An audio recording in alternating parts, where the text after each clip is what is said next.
I wanted to briefly do a video on some of my um, triggers, like my biggest triggers for symptoms, and how I have dealt with them in a way that is manageable and sustainable, because I think that's huge.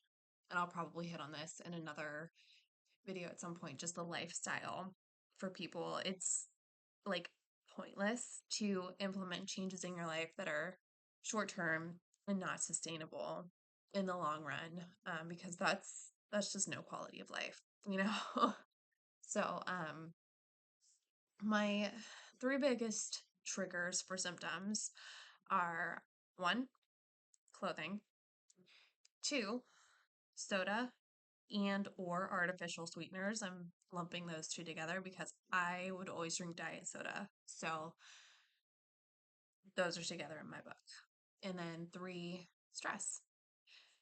And so the first one, clothing, is a real bummer because let me tell you, we're talking everything down to the type of underwear I would wear would cause symptoms if, the elastic in it was too tight or something in the band. And so anything that was tight or caused pressure around my stomach or my, you know, lower abdomen area, no go. It would instantly make it feel, and I say instantly, like within 5-10 minutes, would make it feel like my bladder was swollen, like that squeezing pressure, pain, um, all of the major symptoms would appear. And they wouldn't just disappear when I took the clothing off. It would just lead to a flare. So my remedy for that is I don't wear anything tight. I only wear certain types of underwear. Only wear loose fitting shorts, like think sports shorts, running shorts sort of thing. Joggers, love those. No cute jeans, nothing high waisted at all. No leggings. Really no jeans in general. I don't know why that fabric, even jegging sort of thing, it doesn't work. I think a lot of it has to do with where it hits my abdomen, regardless of like how the high rise, low rise. I mean, I don't wear low rise. This is not, 2005 anymore, but yeah, mid rise, high rise, no.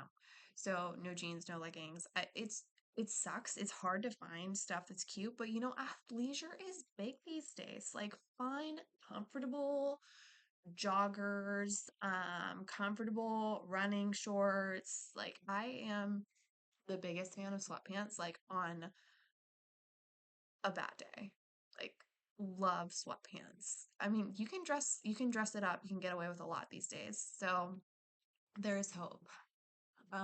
Also no pantyhose. Like figure out something else because pantyhose is not gonna be your friend.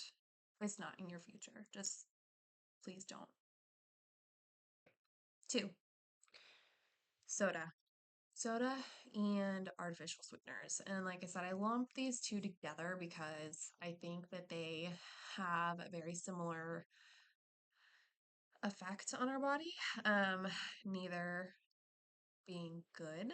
Um, and don't ask me why, you know, I chose to cut out these things and not other things. They just seemed like things that I could actually cut out and still have some sort of quality of life. Plus, I know that artificial sweeteners, a lot of studies out there that they are carcinogens.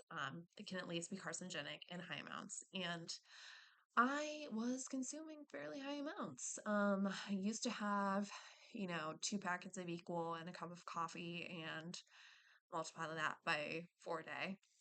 And then diet soda or two on top of that. So that's a lot in a day. Um, a lot, like, meaning probably too much. And soda. Let's talk about soda. let's also talk about citric acid because that is like one of the biggest culprits that goes along with soda and other carbonated drinks. So I don't do any carbonated drinks. Also, just watch out because citric acid is a preservative that is in the most surprising things, like regular foods, not just drinks. So keep an eye out for that. But soda is the largest offender. I was told by my urologist that it is for the vast majority of the people that he sees. And along with that citric acid issue, it's a preservative. It keeps the bubbliness, the carbonation in a lot of carbonated drinks, not just soda. So those fancy, disgusting, static tasting sparkling waters, wouldn't really recommend you do those either. Um, and then for similar reasons, artificial sweeteners are just not, they just aren't absorbed well by our bodies. They don't convert into anything useful, especially when they hit your bladder. So, and let me tell you, just those two things were manageable. They're manageable. They're sustainable. I'm actually at the point now, years out, years of manageable symptoms because I still have symptoms, but they are not as constant and they're not as intense. So I'm at the point now where I can have a can of soda, a couple times a week. That's usually I don't do more than that, not more than one in a day. And just have some increased urgency, some increased frequency, a little bit of that feeling like there's acid in my bladder because there probably is. Um, but it's not the end of the world. Like I can survive the day with it. And sometimes it's just nice to have a cold, bubbly soda. Like anyone that's been there knows.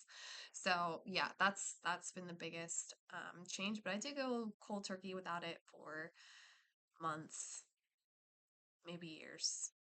It was a long time, and I was distracted by having babies. But now that I'm not, um, so glad that I did that. So glad for my health that I'm not consuming buckets of artificial sweeteners anymore. Are there other things that I could do to improve my health? Absolutely. But that was something, again, manageable, sustainable, doable, did not drastically impact my quality of life. So those are the keys for me. And then number three, stress. This has been the one that's probably the hardest to manage day to day.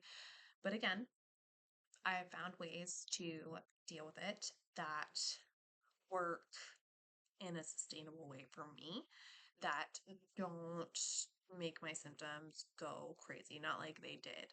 Because when I was, trying to finish up my bachelor's degree, pregnant, having relationship issues, turmoil out in Alaska with no family around. Like that was stressful. And every time, we'd have an argument or I would be crying or I would have, anxiety about an assignment, I would have a noticeable spike in the intensity of my symptoms. And that was fairly often for a while there, to be honest. But I know, I mean, I've read studies, I have lived it, that your stress levels, your cortisol levels, your mental state directly impacts your physical state, your physical well-being. And that is huge. And I know people want to roll their eyes. I wanted to, manage your stress. Like, if I could manage my stress, I would have already done it. But things that I have done that have helped to decrease some of that psychological and in turn physiological stress response for myself, regular therapy. Um, very blessed to have the ability and the access to regular therapy, whether I feel like I need it or not. I still do it like at least twice a month just to have a safe space to process is a huge weight. You know, it's great to get those thoughts, feelings out there in a safe way, that's not super self-destructive, not super internally festering, you know? And then second, um, I have made it a point to get some sort of physical exercise in where I can in a manageable and sustainable way for me. So usually that looks like just walking because certain exercises really do trigger me as well. Like ab exercises, core exercises, no, so bad for me. But just walking really improves my mood, my mental state. I feel like I did something for myself. You know, I take that time.